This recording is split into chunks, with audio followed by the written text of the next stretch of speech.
자, 오늘 본문의 말씀은 10계명 중에 5번째 계명, 내 부모를 공경하라 하는 하나님의 명령을 같이 살펴보려고 합니다.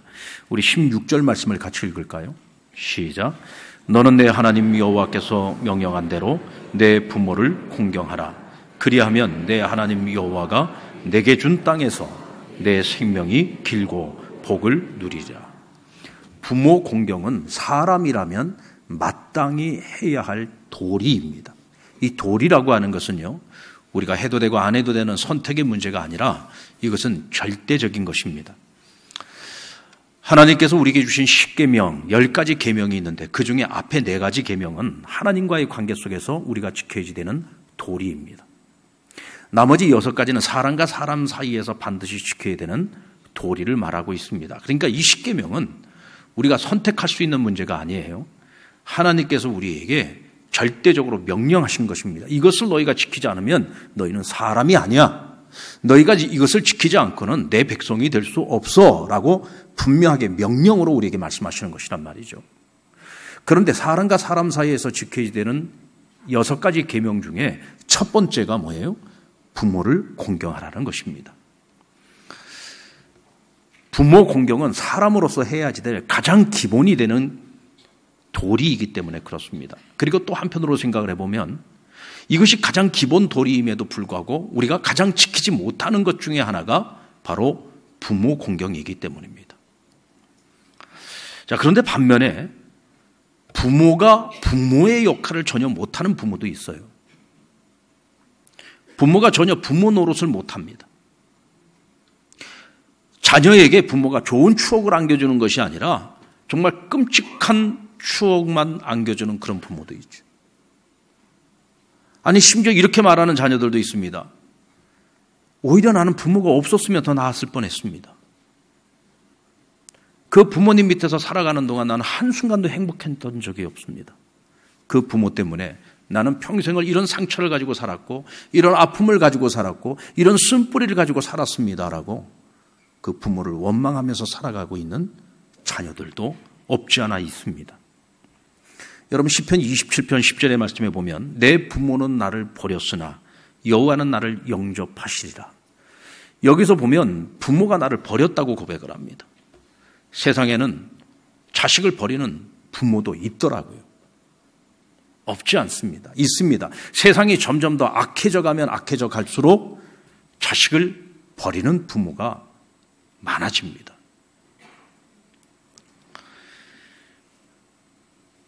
부모로부터 버림을 받은 그 자식의 마음에는 부모에 대한 미움이 있고 분노가 있습니다. 그것이 상처가 되고 쓴뿌리가 되어서 그것이 세상을 살아가면서 모든 사람들과의 대인관계 속에 관계가 다 깨져버리는 경우도 보게 됩니다. 자, 그런데 오늘 이와 같은 자녀들에게 내 부모를 공경하라. 이것은 절대 명령이다 라고 이야기했을 때 과연 그들이 이 명령을 받아들이는 일이 쉬운 일일까요? 어려운 일일까요? 근데 중요한 것은 하나님께서 이 명령을 주실 때 절대 명령으로 주셨다는 거예요. 존경을 받고 사랑을 받고 공경을 받아 마땅한 부모님이 있는가 하면 오히려 공경을 받을 만한 세상적 기준으로 인간적 기준으로 볼 때에 그럴 만한 자격이 없는 부모라고 할지라도 그 부모가 어떤 부모가 되었든 자녀는 그 부모를 공경해야 된다고, 이것은 절대 명령이라고 하나님께서 우리에게 명령하고 계신다는 거죠. 그래서 여러분, 이 계명은 당연히 이것은 해야지 되는 일이라고 우리가 생각을 하지만 지키기가 어려운 계명일 수도 있다는 거예요. 부모님과 관계가 좋은 경우에야 당연히 해야 되지라고 생각하겠지만 그렇지 못하고 마음에 수많은 상처와 아픔을 가지고 있는 자녀의 입장에서 상처를 준 그 부모를 공경한다는 것이 굉장히 지키기가 어렵고 힘든 계명일 수도 있다는 거죠. 그런데 오늘 이 성경에서 내 부모를 공경하라고 할 때 이 공경이라고 하는 이 단어가 하나님을 공경하라고 할 때 그 공경이라는 단어와 같은 단어를 사용하고 있는 것을 볼 수가 있습니다. 그런데 여기서 공경의 의미는 단지 형식적인 공경을 말하는 것이 아니에요. 마음속 깊은 곳으로부터 우러져 나오는 진심 어린 공경을 말하는 겁니다. 정말 사랑할 수 없는 부모를 공경하라고 할 때에 그래도 하라고 하니까 명령이니까 어쩔 수 없이 하는 것은 그래도 할 수 있어요. 근데 정말 내 마음 깊은 곳으로부터 우러져 나오는 그런 공경의 마음을 가지고 부모를 공경하라 할 때 이것은 굉장히 어려운 문제가 될 수 있겠죠. 그런데 그럼에도 불구하고 하나님께서는 끊임없이 명령하십니다. 내 부모를 공경해라. 그러면 너가 이 땅에서 오래 살 것이고 내가 너희가 손으로 하는 모든 일들을 잘 되게 할 것이다 라고 약속을 해 주셨습니다. 그래서 이 말씀은요, 우리가 깊이 들여다보면 하나님께서 우리에게 부담감을 주시려는 말씀이 아니라 하나님이 우리를 복 주시기 위해서 주신 말씀이라는 것을 알 수가 있어요. 너희가 내 부모를 공경할 수 있을 때만이 평안을 누릴 수 있고, 너희가 내 부모를 공경할 수 있을 때만이 너희가 그 평안한 마음으로 오래 살 수 있고 내가 손으로 되는 모든 일이 형통하게 될 것이라는 거죠. 여러분, 부모 미워하는 마음 가지고 살아가는데 행복할 수 있을까요? 그 부모가 어떤 부모가 됐든지 그 부모를 내 마음에 상처로 여기고 아픔으로 여기고 그것 때문에 미움을 가지고 분노를 가지고 살아가는데 그 자녀의 마음이 행복할 수 있겠습니까? 평안할 수 있겠습니까? 절대로 그럴 수 없습니다. 이 마음을 내가 어떻게 할 수 없어서 더 괴로운 것이고 더 힘든 것이고 더 고통스러울 수 있는 거예요. 그래서 하나님께서는 부모를 공경하는 그 방법을 통해서 그 부모와의 관계 속에 그 상처와 아픔을 하나님 치유하기를 원하시는 거예요. 그래서 평안을 주시기를 원한 거고, 결국은 평안이 우리에게 장수의 복을 가져오고 그 평안이 우리로 형통의 복을 가져오게 만드는 겁니다. 다윗은 시편 27편 10절에서 내 부모는 나를 버렸으나 여호와는 나를 영접하신다고 고백을 합니다. 여러분, 다윗도 부모에게 버림받는 아픔과 상처를 경험했던 사람입니다. 우리가 잘 알고 있는 것처럼 그의 아버지 이새가 선지자 사무엘이 하나님께서 사울 왕 그 다음으로 기름 부을 자를 찾고 계시는데 이새의 집에 가라고 말씀하셨어요. 그 소식을 듣고 이새는 저녁 식사 준비를 다 해놓고서 아들들을 다 부릅니다. 왜? 내 아들들 중에 하나님께서 다음 왕으로 기름 부을 자를 사무엘을 통해서 정하실 것이기 때문이죠. 그런데 그 자리에 한 아들만 초청을 받지 못합니다. 그가 누구였어요? 바로 다윗이었습니다. 한마디로 말해서 이새라고 하는 그 아버지에게 전혀 존재감 없었던 아들이 누구냐? 다윗이었다는 거예요. 다윗의 마음속에는 그 아버지뿐만이 아니라 그 형제들로부터도 어머니에게조차도 존재감이 없는 아들, 사랑받지 못했던 아들, 그 마음이 일평생 쓴뿌리로 남아 있었던 것 같아요. 그러니까 이런 고백을 하지 않습니까? 내 부모는 나를 버렸으나 여호와 하나님께서 나를 버리지 아니하신다. 그런데 감사한 것은 성경 어디를 보더라도 그가 그 상처 때문에 부모나 형제에게 나쁘게 대한 적이 없어요. 그것 때문에 부모에게나 형제들에게 복수를 한 적도 없습니다. 그것 때문에 스스로 괴로워하지도 않았습니다. 원망하지도 않았습니다. 오히려 그들을 학대하지도 않았습니다. 사울에게 쫓겨다니면서 광야를 헤매고 다닐 때에도 다윗은 아버지와 그 형제들을 끊임없이 보살폈습니다. 중년의 시기에 다윗이 보여주었던 부모와 형제에 대한 마음 씀씀이를 보면은 그에게 이런 상처가 있었다라고 하는 것이 전혀 믿어지지 않을 만큼 부모나 형제들에게 최선을 다하고 있는 모습을 보게 되죠. 무엇이 다윗으로 하여금 그 상처와 아픔을 넘어 부모와 형제들을 마음 깊은 곳으로부터 사랑하고 공경할 수 있게 했던 걸까요? 여러분, 사람이요, 사람에게 받지 못한 사랑이 있지만, 사람에게 받은 상처가 있지만 하나님의 절대적인 사랑을 경험하고 나면 사람에게 받은 상처나 아픔, 이 모든 것들이 한순간에 치유가 될 수가 있어요. 아멘입니까? 작은 사랑에 내가 실망했습니다. 그러면 큰 사랑을 받았을 때 이 작은 사랑으로 인하여 내가 받았던 여러 가지 상처들이 치유가 될 수 있다는 거예요. 다윗은 언제나 하나님의 사랑을 경험하며 살아가는 사람이었습니다. 하나님의 사랑은 절대적인 사랑이죠. 이 절대적인 사랑을 경험하고 나서 보니까 부모가 됐든 형제가 됐든 사람들과의 관계 속에서 내가 받는 사랑은 절대 사랑이 아니라 상대적일 수밖에 없다는 것을 알게 된 거예요. 그러고 나니까 이해가 되는 겁니다. 내 마음이 넓어지는 거예요. 포용할 수 있게 되는 겁니다. 아이들이 태어나자마자 부모로부터 버림을 받고 해외로 입양이 되는 아이들이 있죠.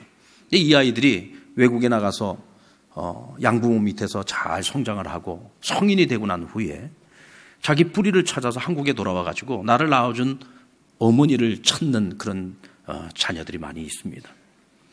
그런데 이 자녀들의 공통점이 있어요. 그들은 하나같이 양부모에게 사랑을 많이 받은 사람들입니다. 그러니까 이들이 와서 이렇게 얘기를 해요. 내 부모가 나를 버렸을 때에는 버릴 수밖에 없는 어쩔 수 없는 상황이 있었을 거라고 저는 생각합니다. 그래서 내가 내 부모를 찾을 수만 있다면 나는 그분들에게 꼭 이렇게 말하고 싶다는 거예요. 용서합니다.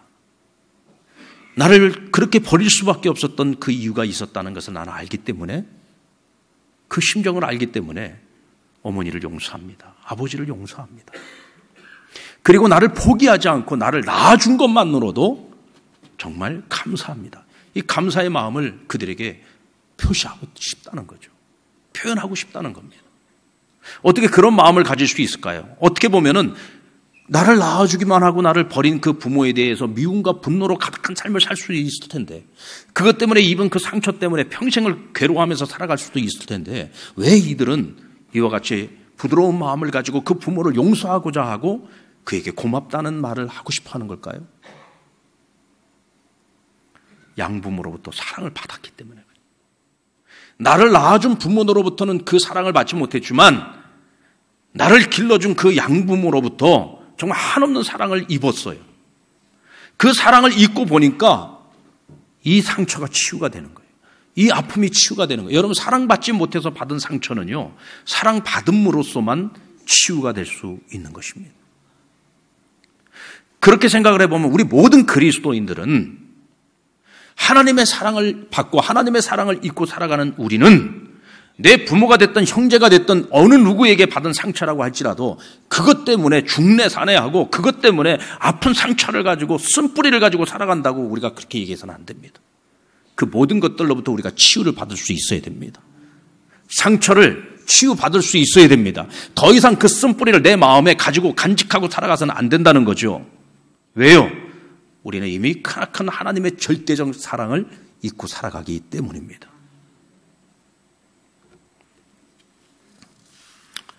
결국 내 부모를 공경하라고 하는 이 계명을 모든 사람들이 지킬 수 있는 길은 한 가지밖에 없어요. 절대적인 하나님의 사랑을 입고 오직 하나님을 바라보는 길입니다. 하나님의 그 사랑을 깨닫고 나면 마음으로부터 나오는 진정한 부모 공경을 할 수 있습니다. 자, 여러분, 난 도저히 이게 안 돼요. 부모 공경, 나 이거 어려워. 이런 생각을 가지고 있어요. 그런데 오늘 이 계명의 말씀을 들은 후에 그래, 그렇다면 한번 해보자. 이제부터라도 내 부모님을 이해하려고 애를 쓰고 내 부모님에게 받은 상처 내가 이제는 깨끗이 치유받고 내가 내 부모를 사랑하고 이제부터 정말 내 부모를 공경해보자. 이 마음을 내가 먹으면, 마음만 먹어도 하나님께서 마음 깊은 곳으로부터 내 부모를 공경할 수 있는 그 마음을 가질 수 있도록 도와주시겠다는 거예요. 아멘입니까? 마음을 먹으라는 얘기입니다. 나는 안 돼. 절대로 안 돼. 난 죽어도 용서 못 해.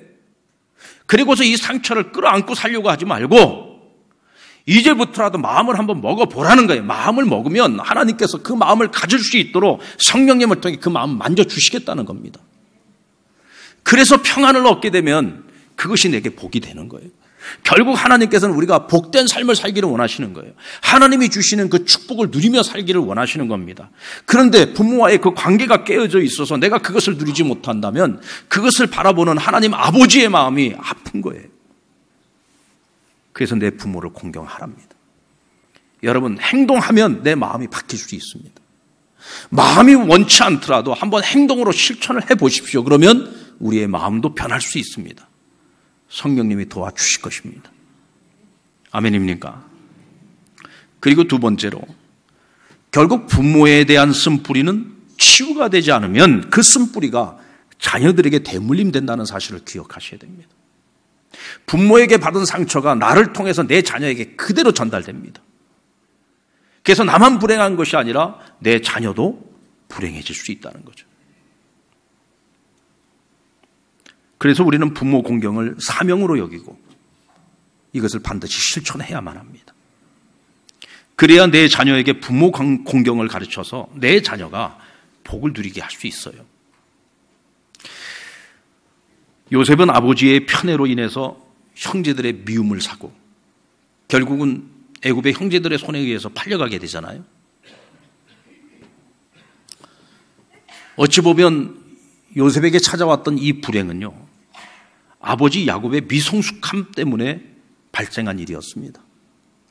요셉은 평생을 두고 아내가 4명이 있는데 항상 편애를 했어요.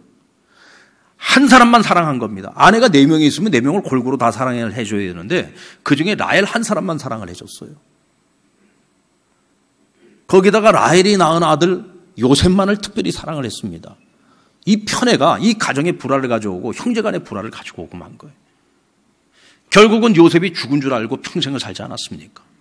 이거 얼마나 불행한 일입니까? 요셉의 입장에서 생각해 보면은 이 아버지가 너무 원망스러울 수도 있어요. 우리 아버지가 조금만 더 성숙했더라면 이런 일이 나에게 찾아오지 않을 수 있었을 텐데. 또 형제들은 또 얼마나 원망스러웠겠습니까? 그런데 요셉은 어느 순간부터 자신의 인생에 찾아온 이 상처와 쓴뿌리를 하나님의 이정표로 여기기 시작을 합니다. 다시 말하면 내가 받은 이 상처와 아픔은 하나님이 나를 사용하시기 위해서 내게 불갑을 어쩔 수 없이 허락하신 상처여 아픔이었다라고 하는 것을 알게 됩니다. 그리고 이와 같이 긍정적으로 해석을 하기 시작을 하죠. 그러면서 나중에 형제들을 만났을 때 뭐라고 얘기해요? 하나님께서 당신들의 손을 빌려서 나를 이곳에 먼저 오게 하셨습니다. 나로 이곳에 먼저 와서 이 가뭄의 때에 내 아버지 집, 내 식구들을 구원하기 위함이었고 또 이 땅의 많은 사람들을 구원하기 위해 하나님 나를 이곳에 먼저 보내셨습니다. 나에게 그런 상처가 없었다면, 이런 쓴뿌리가 없었다면 과연 내가 이 자리에 설 수 있었겠습니까? 하나님 나를 이 자리에 세우시기 위하여 사용하신 도구였을 뿐이라는 거죠. 상처와 아픔이 어쩌면 평생 그것을 가지고 살아가면서 스스로 고통받고 괴로울 수도 있었겠지만 요셉은 그것을 긍정적으로 해석한 겁니다. 이것은 하나님의 이정표야. 이 쓴뿌리가 있어서 이 상처가 있어서 오늘의 내가 있을 수 있었어. 그 모든 것을 다 감사의 조건으로 바꿀 수 있었던 거죠. 이런 사람은요, 절대로 자기 자녀에게 쓴뿌리를 물려주지 않습니다. 내가 변하니까 결국은 나에게 찾아왔던 그 모든 아픔과 상처를 축복의 도구로 바꾸어서 내 자녀에게도 하나님이 주시는 천대까지 누릴 수 있는 그 복을 자녀에게 물려줄 수 있는 거예요. 부모 공경의 최선은 무엇일까요? 그것은 천국을 유업으로 받으실 수 있도록 주님을 영접할 수 있도록 도와드리는 일입니다. 자, 내가 내 부모님을 너무너무 사랑합니다. 지금 열심히 공경하고 있습니다. 그런데 오늘 밤이라도 내 부모님이 세상을 떠납니다. 근데 예수 생명 없으면 지옥 가야 됩니다. 하나님의 심판 받아야 됩니다. 그래도 괜찮습니까? 정말로 내가 하나님을 사랑하고 정말로 내가 구원의 확신이 있고 내가 살아계신 하나님을 믿고 있다면 내 부모님이 예수 생명 없이 살아가고 있는데 두 다리 쭉 뻗고 잠잘 수 없잖아요. 어쨌든 예수 믿고 구원받아야 되지 않겠습니까? 그렇다면 마땅히 우리가 복음을 전해야 되죠. 그런데 여러분, 복음 전하는 것 중에서 가장 힘든 게 내 친족을 예수 믿게 만드는 겁니다. 내 부모를 예수 믿게 만들고 내 자녀를 예수 믿게 만들고 내 형제를 예수 믿게 만들고, 이 제일 힘들고 어려운 거예요. 왜 그렇습니까? 삶으로 믿음을 증명하지 않으면 그들의 마음이 웬만해서는 움직이지 않습니다. 야, 난 너가 믿는 예수 난 믿고 싶지 않아. 아니, 예수 믿는다 그러면서 하나님은 공경할 줄 알면서 내 부모는 공경하지 못하는데 내가 너가 믿는 하나님을 내가 왜 믿어야 되니? 그러지 않겠습니까? 야, 며느라, 네가 믿는 하나님 나도 한번 믿고 싶다. 네가 나한테 하는 거 보니까 참 네가 믿는 하나님이 너를 어쩜 이렇게 변화시키는지, 네가 믿는 하나님 나도 한번 믿고 싶다. 그러지 않겠습니까? 야, 예수 믿는 것들이 더 무섭다.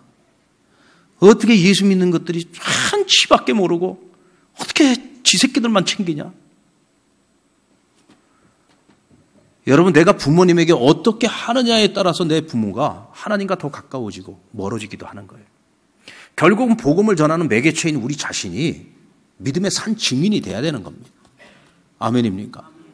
우리가 부모 공경을 해야 되는 여러 가지 많은 이유들이 있지만 그 중에 아주 중요한 이유가 뭐냐? 내 부모가 예수 믿고 구원받게 하려면 부모 공경해야 됩니다.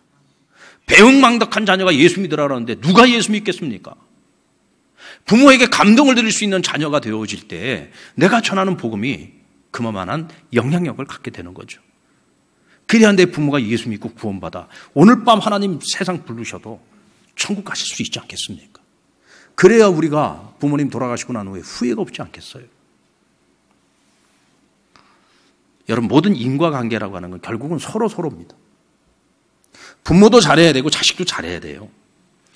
룻기서는 사사시대의 유대 출신의 시어머니 나오미와 모압 출신 며느리 룻의 이야기를 담고 있는 책입니다. 나오미가 살고 있던 베들레헴에 큰 가뭄이 들었어요. 그래서 어쩔 수 없이 남편과 두 아들과 함께 베들레헴을 떠나서 이방 지역인 모압 지역으로 이주를 하게 됩니다. 그곳에 가서 살다 보니까 아들들이 나이는 먹어요. 결혼은 해야 되겠어요. 근데 유대 여자들이 없어요. 그래서 모압 여인 출신의 두 며느리를 얻게 됩니다. 그런데 결혼한 지 얼마 되지 않아서 아버지도 죽고 두 아들이 다 죽어버립니다.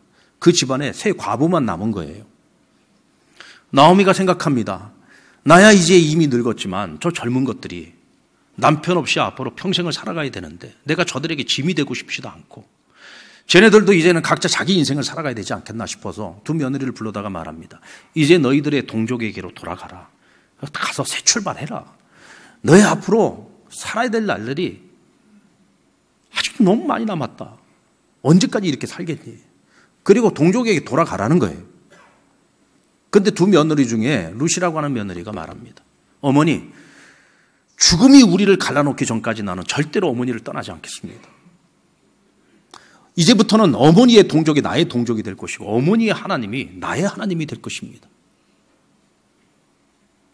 여러분, 어떻게 이런 고백을 할 수 있을까요? 그리고는 어머니를 따라서 베들레헴에 들어갑니다.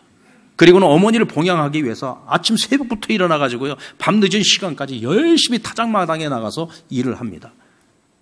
열심히 어머니를 봉양하던 중에 당시 베들레헴의 가장 유력한 자였던 보아스라고 하는 사람과 하나님께서 인연을 맺어주셔서 해피엔딩을 맞이하게 됩니다. 여러분, 룻이 어떻게 이방인이었는데도 불구하고 어머니의 하나님을 따르겠다고 말할 수 있습니까? 어떻게 어머니의 동족이 나의 동족이 됐다고 말할 수 있어요? 어떻게 죽음이 갈라놓을 때까지 내가 어머니를 떠나지 않고 어머니와 끝까지 함께하겠다는 고백을 할 수 있습니까? 그것은요, 사람이 웬만큼 감동을 받지 않고는 절대로 그럴 수 없는 거예요. 나오미는 자신의 성품과 인격을 통해서 며느리 룻에게 감동을 줬던 겁니다. 자기를 먼저 생각하지 않고 며느리를 먼저 생각했고 항상 자기 중심이 아니라 타인 중심으로 살아가는 그의 성숙한 모습을 보면서 어머니가 믿는 하나님이라면 나도 믿고 싶다는 생각을 갖게 만든 거죠. 여러분, 우리 그리스도인의 삶은 이제야 되지 않겠습니까? 그래야 내가 전하는 복음이 영향력이 있지 않겠습니까? 그래야 내가 전하는 복음을 통해서 내 부모를 구원하고 내 형제를 구원할 수 있지 않겠습니까? 여러분, 우리가 아무리 잘한다고 해도 아무리 열심히 갚는다고 해도 우리가 부모님께 받은 은혜의 10분의 1, 100분의 1도 우리는 갚지 못합니다. 그러나 완전하지는 않지만 그래도 내가 내 부모를 공경하기 위해서 최선을 다하는 모습을 가지고 살아야 우리 자신도 후회가 없지 않겠습니까?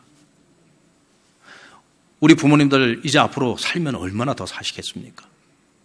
남은 세월 사시는 동안 우리 자녀들에게 섭섭한 마음 갖지 않도록 우리가 할 수 있는 한 최선을 다해야 할 것입니다. 이것이 여러분, 하나님이 우리가 이 땅을 살아갈 때 복되게 살아가게 하는 비결이라고 말씀하십니다.